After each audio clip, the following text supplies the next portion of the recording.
Irmãos, vocês são corajosos, né? Enfrentar 2 sermões depois de um sermão tão denso como nós acabamos de ouvir, tão precioso, que trouxe tantos ensinamentos para o nosso coração, doutrinas que, naturalmente, por causa do nosso pecado, nós tendemos a rejeitá-las, né? Mas eu agradeço muito a gentileza dos irmãos. Se vocês acharem que devem dormir, podem dormir à vontade. Fui professor durante 35 anos. E quando algum aluno meu dormia, aí eu chegava pertinho dele e falava assim: fico feliz porque você está dormindo. Você está confiante na aula do seu professor. Então eu dava uma aula para ele, quem estava dormindo assim, né? E aí o cara não tinha nem condição de dormir mais, né? Então se você dormir, pode ficar à vontade, que eu chegarei pertinho de você, tá? Eu vou pegar somente 2 versículos, versículos introdutórios da carta de Paulo aos Efésios. Esses versículos dizem: Paulo, apóstolo de Jesus Cristo, por vontade de Deus, aos santos que vivem em Éfeso e fiéis em Cristo Jesus, graça a vós outros e paz da parte de Deus nosso Pai e do Senhor Jesus Cristo. Introduções, que via de regra nós passamos assim rapidamente por elas, não é verdade? Quando lemos as Escrituras, nós temos a tendência de dizer como que estivéssemos dizendo: vamos logo ao que nos interessa. E a gente passa pelas introduções e perde, na verdade, grandes filões de ouro da palavra de Deus. Porque ensinos preciosos, maravilhosos, são colocados ali em poucas palavras. Paulo está escrevendo uma carta. Na verdade, não é bem uma carta, é uma circular, é uma encíclica. Ele escreve para diversas igrejas. Os manuscritos mais antigos não têm esta expressão, que vivem em Éfeso. Está em branco ali.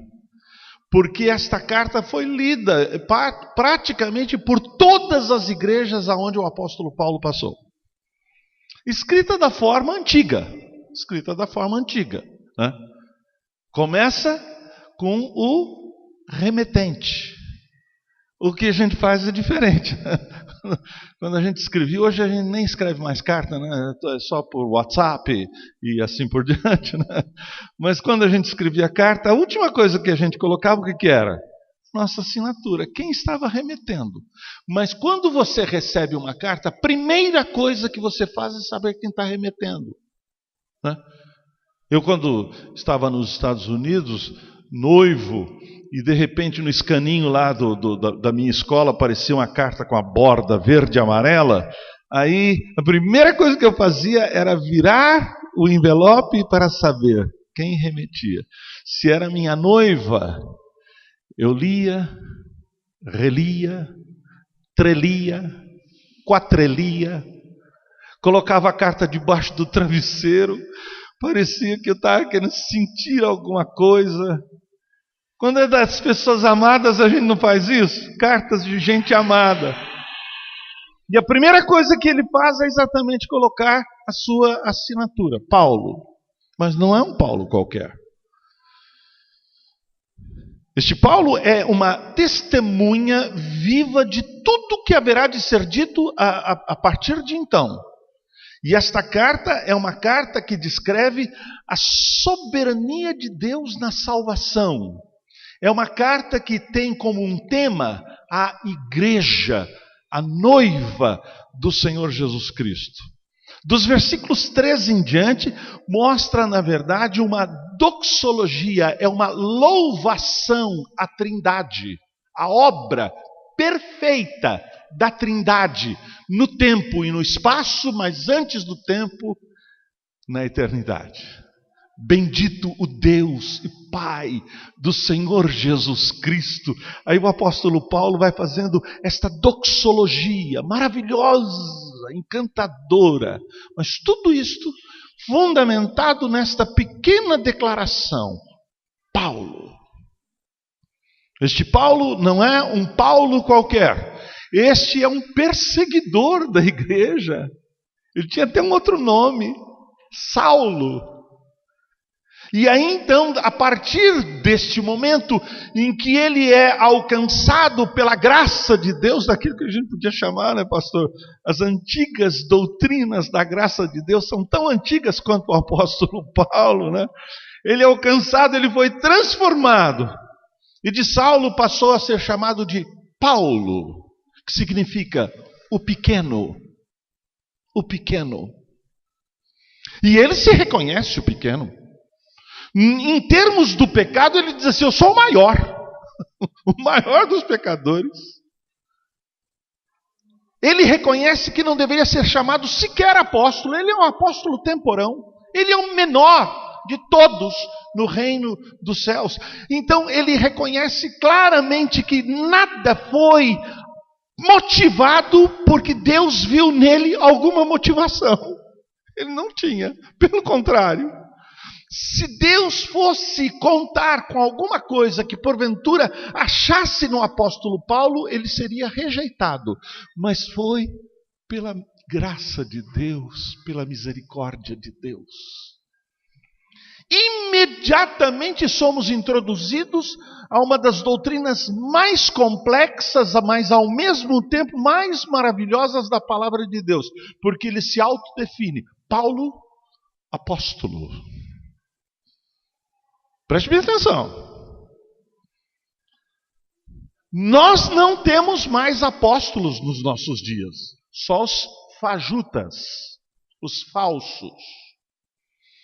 Porque o período apostólico cessou naquele período que inclui, por último, o apóstolo Paulo. Não temos mais apóstolos nos nossos dias. Alguém que se levanta como apóstolo nos nossos dias, na verdade está usurpando um dom fundamental da igreja, que cessou no período apostólico.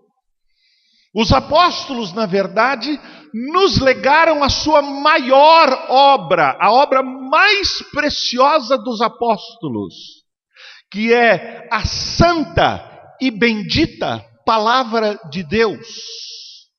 A doutrina pela qual nós estamos guiados é a doutrina dos apóstolos e dos profetas, sendo Cristo a pedra angular. O apóstolo Paulo vai dizer isto logo a seguir na carta aos Efésios. Nós não temos nem apóstolos e, no verdadeiro sentido da palavra, nem profetas. O período profético também cessou, mas nós temos o ministério dos apóstolos. Nós temos o ministério dos profetas, que nos foi legado pela santa e bendita palavra de Deus. Este é o ministério dos apóstolos, este é o ministério dos profetas. E a este ministério, a este legado, nada se acrescenta em tempo algum, a ponto de nos dizerem os antigos que aqueles antigos modos de Deus revelar a sua vontade ao seu povo cessaram.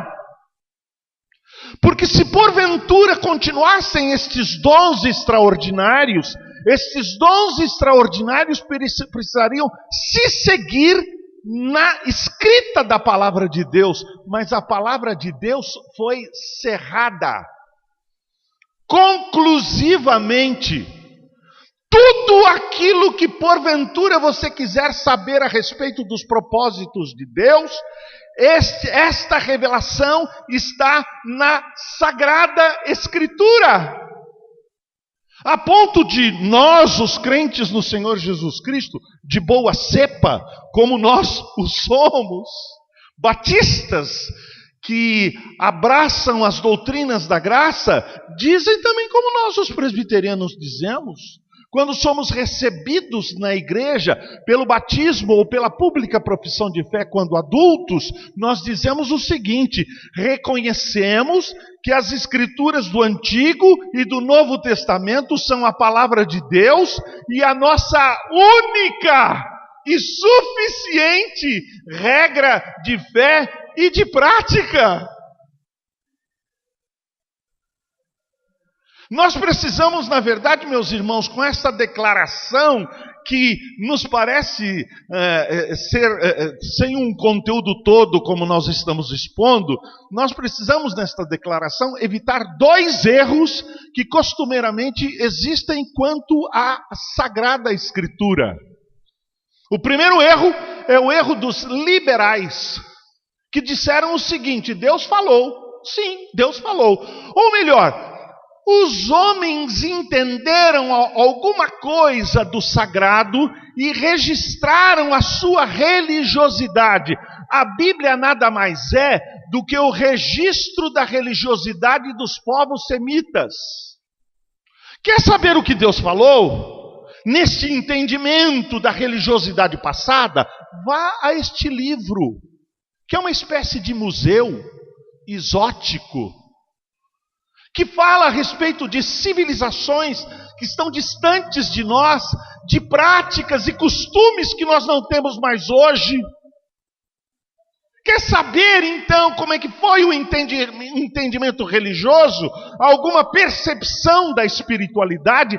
Vá a esse museu. Deus falou, ou melhor, Deus tratou de uma religiosidade, de uma espiritualidade, mas se porventura Deus falou, Ele não fala mais. Esse é o primeiro erro que nós temos que evitar.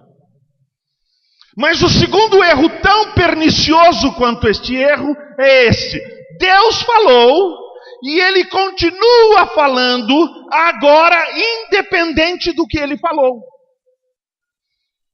Em outras palavras, Ele nos dá novas e espertas revelações frescas.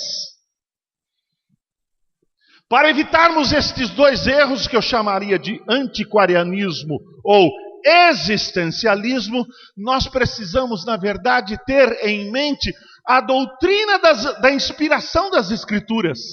Deus falou, e Ele continua falando pela palavra que Ele sempre falou, porque a Escritura é inspirada por Deus, ou melhor, a Escritura é a voz de Deus, é o sopro de Deus, e ela é útil para diversas utilidades espirituais e morais. Deus falou, e Ele continua falando, através da palavra que Ele sempre falou. Você quer saber qual é a voz de Deus? Qual é o direcionamento de Deus? Qual é o propósito de Deus? Como Ele define a você? Como Ele define a si mesmo? Qual é o plano da salvação? O que Cristo alcançou? O que é destino para a nossa vida? Aonde está fundamentada a nossa esperança? A Bíblia. A Bíblia é como nós cantávamos lá quando eu tinha cabelo preto. A gente cantava assim: a Bíblia é o rádio de Deus.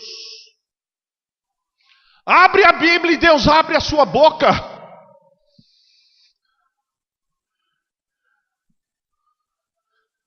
Tem muita gente querendo colocar, além das Escrituras, orientações espertas, marotas. Um aluno meu no seminário disse assim: não, mas pastor, eu entendo que Deus fala além das Escrituras. Eu falei: meu irmão, o que você conhece da Bíblia? Você conhece 50% bem da Bíblia? Ele olhou para mim assim, deu uma tremida. Ele percebeu que 50% era muito. Eu falei assim: vamos diminuir um pouco. 30, 20, 10, 5, 1%. Se você não conhece 1% da Bíblia bem e aplicou este 1% à sua vida, vai querer alguma coisa extra Escritura? Ah, irmãos, que coisa maravilhosa! Porque Deus proveu para a senhora que está com este livro aberto, Deus proveu para a senhora a sua palavra eterna num testamento imutável. Que coisa maravilhosa, a Bíblia nas nossas mãos, a bênção de lê-la, a bênção de meditar na palavra de Deus. e de saber com segurança absoluta, não na subjetividade destes profetas marotos que existem por aí, adivinhadores, leitores de mão, mas na segurança absoluta das Sagradas Escrituras, testamentos perpétuos. Tudo passará, mas nenhum tio, nenhum jota das Escrituras haverão de passar. Bendita a palavra de Deus. Paulo, apóstolo de Jesus Cristo. Preste bem atenção. Porque você já viu aquela Bíblia anotada da seguinte forma: tudo aquilo que é palavra que foi proferida da boca de Jesus vem em vermelho. Já viu aquilo? Isso é um erro. Isso é um erro. Porque toda a Escritura vem da boca de Jesus. Se tivéssemos que fazer então uma distinção entre uma coisa e outra, toda a Escritura teria que ser em vermelho. Paulo, apóstolo de Jesus Cristo. As Escrituras são a palavra de Jesus Cristo, através dos seus instrumentos. Que coisa maravilhosa! O Espírito de Cristo, como nós vimos ontem à noite, o Espírito de Cristo orientou os profetas do Antigo Testamento, quando eles inquiriram a respeito da salvação. Cristo estava lá. Toda a Escritura é palavra do nosso Salvador, o Senhor Jesus Cristo. Paulo, apóstolo de Jesus Cristo, pela vontade de Deus. Preste atenção. Toda religião humana, incluindo o cristianismo falso, é pela vontade do homem. A única religião, a religião das Escrituras, a religião da Bíblia, a religião de Cristo, é pela vontade de Deus. Por isso, pastor, que o senhor disse tão bem, da nossa depravação total. Na verdade, não é que nós somos potencialmente capazes dos pecados mais crassos, mas tudo que nós pomos à mão está contaminado. Nós estamos, na verdade, como o senhor disse muito bem, citando o apóstolo Paulo, inclusive da carta que nós estamos estudando agora, que nós estamos mortos em nossos delitos e pecados. Somos mortos. O homem deixado a si mesmo é a maior desgraça que Deus pode promover na sua vida. Leia a carta de Paulo aos Romanos. No capítulo de número 1, por 3 vezes Deus diz: Deus os entregou. Deus os entregou. Para que você faça a sua própria vontade. Se Deus o entregar a sua própria vontade, é a pior coisa do mundo. Mas Deus, na verdade, interferiu nas nossas motivações básicas. Aquilo que estava morto, Deus então, pela sua graça, pelo seu poder insondável e misterioso, fez reviver. E antes da sua conversão, preste bem atenção, antes que você se convertesse, houve a regeneração. Na regeneração você não participou. Deus mudou as suas motivações básicas, inclinou o seu coração. Alguns anos atrás, eu caí na besteira de convidar um pastor para pregar no púlpito da nossa igreja. De vez em quando, pastor, obrigado por você me convidar. Espero que você não tenha cometido nenhuma bobagem. Mas de vez em quando a gente vê uns pastores que vêm ao púlpito da nossa igreja e falam cada bobagem, cada besteira. E aí ele chegou à ousadia de dizer que Deus pode tudo, menos ir contra a nossa vontade. Eu estava sentado no banco assim, eu fiquei estatalado, falei assim, pronto, o que eu faço aqui agora? Ele terminou o sermão, eu fui para o púlpito e orei. Ó Deus, se tu não podes ir contra a nossa vontade, então arranca a nossa vontade e coloca dentro de nós a tua vontade. O pastor ficou meio amarelo. Saímos para cumprimentar os crentes à porta da igreja. Aí uma senhora muito querida me abraçou e cochichou no meu ouvido. Eu disse: reverendo Ludiero, o senhor destruiu o sermão daquele pastor. Mas irmãos queridos, se porventura Deus não pode ir contra a nossa vontade só deseja o mal. Nós somos como o cachorro que volta ao vômito. Nós somos como a porca que volta à lama.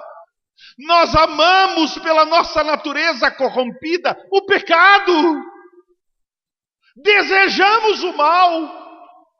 Se porventura Deus não tratar disto e mudar o nosso coração, a nossa alma, numa interferência sobrenatural, soprando em nós o fôlego da vida espiritual, estaríamos irremediavelmente perdidos. Ah, bendito seja Deus, que Ele não me deixou a minha própria sorte, que Ele interferiu soberanamente no meu coração, rebelde contra Ele, e Ele me fez amar o que eu não amava, e por outro lado Ele me fez odiar o que eu não odiava e amava. Ah, meus irmãos, o cristianismo bíblico verdadeiro é a única religião do mundo que é pela vontade de Deus.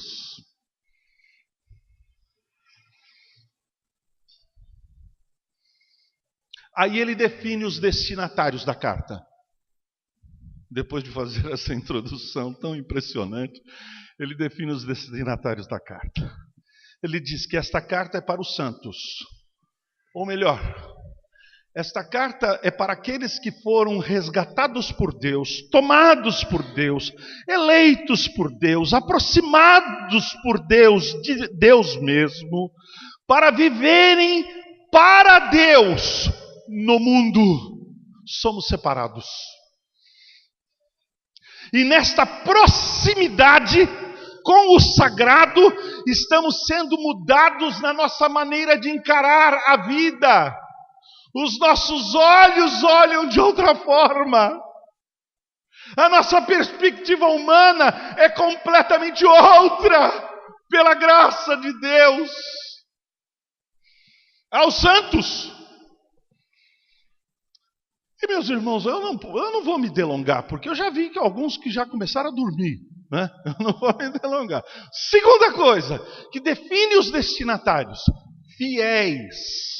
Ou melhor, aqueles que vivem no exercício da fé, não por aquilo que vemos, mas por aquilo que cremos.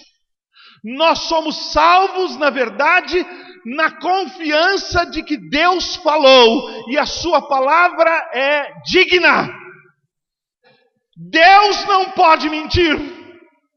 E Ele afirmou que o plano redentor está posto no seu Filho Jesus Cristo. E o que Ele falou, porque quem falou é digno, eu aceito. Não propriamente porque eu vi, não propriamente porque eu apalpei. Deus pode promover milagres entre nós? Pode. Mas não é um método comum de Deus. Mesmo que Deus não dê provas miraculosas para mim, eu estou suficientemente firmado neste propósito. E o propósito é este: eu confio, porque Deus é digno de toda confiança. Está diante de nós esta palavra que afirma a respeito de si mesma que ela é a verdade. A verdade. E sendo a verdade, irmãos queridos, sobre ela há possibilidade de lançarmos perguntas, de termos dúvidas. Só a mentira que não admite dúvida. Se o seu marido chegar para você e contar uma mentira para você, e você fizer uma pergunta para ele para esclarecer um pouco o assunto, certamente ele vai responder a primeira pergunta. Mas se ele mentiu, provavelmente a segunda pergunta ele já fica assim meio sem graça. A terceira pergunta, espera lá, você não acredita em mim? O que é isso? E a coisa esquenta, não é não? Mas se você disse a verdade, quanto mais perguntas você faz, melhor. Porque eu posso esclarecer a verdade. As Escrituras, na verdade, são a verdade. E elas, portanto, irmãos queridos, elas não são enfiadas garganta abaixo. Elas admitem dúvidas, questionamentos, perguntas. E quanto mais perguntamos as Escrituras com um coração, na verdade, pronto a ser orientado, disciplinado, quanto mais perguntamos, mais satisfeitos nós ficamos. Ah, bendita a palavra de Deus. Ela é luz, ela esclarece, as coisas estão claras. Uma senhora chegou para mim e disse assim: pastor, esse texto aqui da Bíblia é muito difícil. Eu falei para ela assim: por quê? Porque a senhora não entendeu? Ela falou assim: não, é porque eu entendi. É assim? Pode ser que seja duro de aceitarmos, não por falta de entendimento, mas porque entendemos. Mas as Escrituras, meus irmãos, aplicadas ao nosso coração, não convence somente. As Escrituras aplicadas pelo Espírito ao nosso coração suplanta a nossa rebelião. O nosso problema, meus irmãos, quanto às Escrituras, não é um problema intelectual. O problema é moral. Terceiro, aos santos, esses são os que vão receber a carta. Os santos, fiéis em Cristo. Aqui nós somos introduzidos a uma doutrina simplesmente maravilhosa, que os teólogos chamaram de união mística. Um mistério que sabemos, mas não sabemos. Cristo está em nós. E nós estamos em Cristo. Declaração simplesmente estupenda. Afirma que pela ação do Espírito Santo nós temos a mente de Cristo. Que coisa! E aqui está o segredo, na verdade, de nossa confiança. Porque Deus olha e não vê nós. Ele olha e vê Cristo em nós. E Ele não pode rejeitar o seu Filho que está em nós. É por isso que quando terminamos as nossas orações, nós dizemos: em nome de Jesus, amém. Porque nós não sabemos nem orar como convém, mas o Espírito intercede por nós sobremaneira, com gemidos inexprimíveis. E eu lembro como a minha avó orava com gemidos inexprimíveis. Não tem nada a ver com língua estranha, é gemido, não é língua. A vovó orava assim, de vez em quando nas lutas lá de casa. A vovó morava conosco, os apertos, os sufocos da existência. Ela viúva há tantos anos, agora tendo que enfrentar aqueles netos, que eu era um deles, né? Aqueles netos assim que tirava ela do sério. Né? De vez em quando, ela olhava para nós assim e dizia: ó Deus, e mais nada. era só um gemido. Ela não sabia orar. Era um gemido. Mas o Espírito Santo de Deus, no gemido, dava conteúdo. Porque Cristo ora em nós. Meninos, meninas, vocês que vieram à frente e nos dirigiram nos cânticos, você imagina que Deus aceitou o seu cântico porque você tem uma voz linda? Nada disso! Deus aceitou o seu cântico porque Jesus jurou que Ele cantaria os louvores do seu Pai no meio da congregação, e Ele cantou hoje à noite. Ele cantou na sua boca. Ele afirmou na carta aos Hebreus que ele estaria no meio da congregação como ele está na noite deste dia, invisível, mas real. Ele passeia no meio de nós.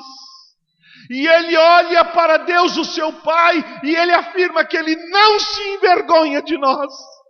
Ele tem motivos para se envergonhar, mas ele não se envergonha de nós. Você imaginou até agora que quem está pregando é o reverendo Lugero, não é? Pode ter certeza, você está equivocado. Porque Jesus afirma que Ele proclamará os louvores do seu Pai no meio da congregação. Quem está pregando é Jesus, usando o seu instrumento. E quanto mais fiel eu for à sua palavra, mais brilhante, mais exuberante será a mensagem de Cristo aos nossos ouvidos e ao nosso coração. É por isso que um dos grandes reformadores afirmou que se Deus quiser amaldiçoar uma igreja, Ele colocará no púlpito desta igreja um pastor infiel à palavra de Deus. Mas se Ele quiser abençoar a sua igreja, Ele colocará no púlpito desta igreja um pastor fiel à palavra de Deus. Porque o pastor fiel à palavra de Deus é um porta-voz de Deus. É a boca de Deus. Enquanto ele for fiel expositor das Sagradas Escrituras. E aí vem o versículo 2. Só para os santos fiéis em Cristo, graça e paz, eirene, shalom, que procedem da parte de Deus, o Pai, e do Senhor Jesus Cristo. Graça! Se você quiser saber a definição de graça, pergunte ao seu pastor, ele sabe. Mas via de regra, nós definimos, há uma definição clássica sobre graça, e eu acho assim meio down, meio deprimente, que diz assim: graça é favor imerecido. É verdade, mas eu não gosto não. Sabe que eu não gosto dessa definição? É favor, e aí a gente fica feliz, né? E diz assim, imerecido. Pronto, fiquei down. Fiquei triste. Né? Entristece. É verdade. Eu prefiro de uma outra definição. Graça é beleza em movimento. Não é beleza estática. É beleza em movimento. Rapazes, vocês já conversaram com aquela menina linda, linda, linda? 5 minutos depois, ela é feia? Rapazes, vocês já conversaram com aquela menina que não é tão bonita assim, mas vocês conversaram com ela 5 minutos e 5 minutos depois, ela é linda? Graça, graciosidade. Tem a ver com aquela música, aquele cântico que nós cantávamos, pastor, quando eu tinha cabelo preto, que dizia assim, vocês se lembram?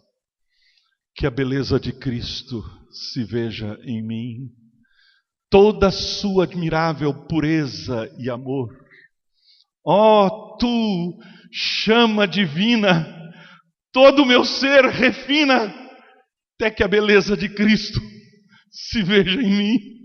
Graça, beleza em movimento, olhos que olham com gentileza, boca que fala com amor, mãos que se estendem, abraços que afagam. No sepultamento de minha esposa, no meio de nossa maior tristeza, pessoas vinham e diziam assim: ó Lugero, ó reverendo, ó pastor, Deus console o seu coração. E no calor daquele abraço, naquela palavra singela dita ao meu ouvido, eu recebia e percebia o consolo do Espírito Santo. Ah, irmãos queridos, graça. É por isso que é bom que os crentes se abracem, se aconcheguem, se amem verdadeiramente. Aqui é o ambiente da graça. Não há ninguém que seja superior ao outro. Todos nós somos merecedores do inferno, mas Deus exerceu sobre nós a sua misericórdia. Somos alvos de bondade. Deus nos amou de tal maneira, não é de tal maneira, mas é de tal maneira, intencionalmente, sacrificialmente, levado às últimas consequências, no Senhor Jesus Cristo, o nosso noivo. Esta é a graça. Graça, eirene, e paz. Shalom. Shalom. Paz tem a ver com aquele cântico também que nós cantamos. Esta paz que eu sinto em minha alma, não é porque tudo me vai bem.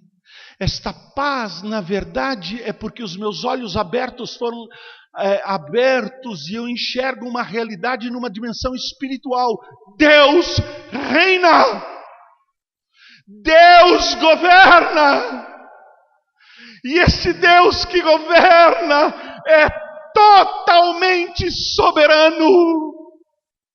Não há como tirá-lo do trono.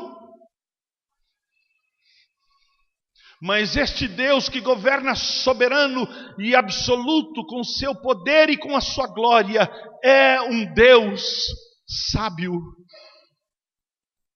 Porque já pensou, se você adorasse um Deus que é soberano, mas que não fosse sábio? Esse Deus que não seja sábio não é Deus, é o diabo. Este Deus, na verdade, conhece o fim do começo. Ele estabeleceu a sua salvação antes da fundação do mundo. Ele amou a você, na verdade, antes que você viesse à existência terrena. Ele sabia o seu nome, e o seu nome foi escrito no livro da vida, antes que você existisse. Com amor eterno ele nos declara: com amor eterno te amei, por isto com misericórdias te atraí. Este Deus que é poderoso, soberano, é sábio. Quão grande salvação! Mas esse Deus que é soberano, que é sábio, me ama. Ele não encontrou motivos para me amar em mim mesmo, mas ele produziu motivos sobejos para me amar fora de mim. E por causa disto ele me ama, como ele ama o seu filho. Ah, que amor! É graça e paz de nosso Senhor Jesus Cristo, de Deus o Pai.